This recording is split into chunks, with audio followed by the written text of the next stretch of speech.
6, Columbus police telling us a young man is recovering after being shot on the southeast side. This is the scene along Petzinger Road just before 3:30. We're still working to get some details on the suspect and what led up to that shooting. The attack comes after Mayor Andrew Ginther asked city pastors to pray for peace. They did that today and pushed for City Hall to take more action to save lives. ABC 6's Steve Levine finds out what clergy says needs to be done. A violent start to 2018. 6 people murdered in 6 days, including a young woman just weeks from giving birth to her son. The newborn now fighting to survive after an emergency delivery.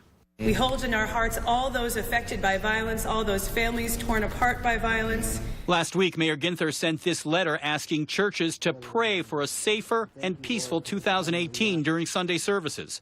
A request received just 1 day before a woman and her 4-year-old daughter were found stabbed to death in their backyard. It grieves my heart. I'm a father of 4. And allow us in our prayers. Faith leaders say, though, it's going to take a lot more than prayers.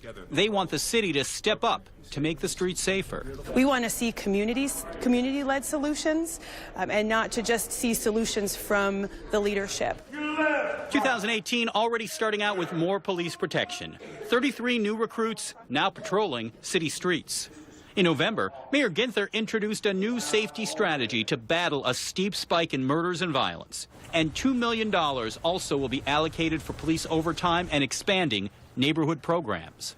There's so much that we can do that doesn't require funding, like allowing police officers to police in the community during safer hours. We can wait. We have a sense of urgency around this. We cannot wait.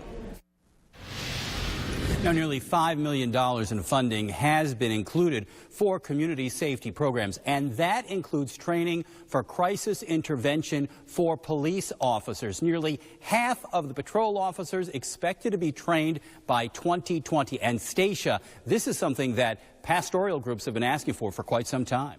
Now, Steve, there's also been talk about adding more slots to police recruiting classes. Where does that stand?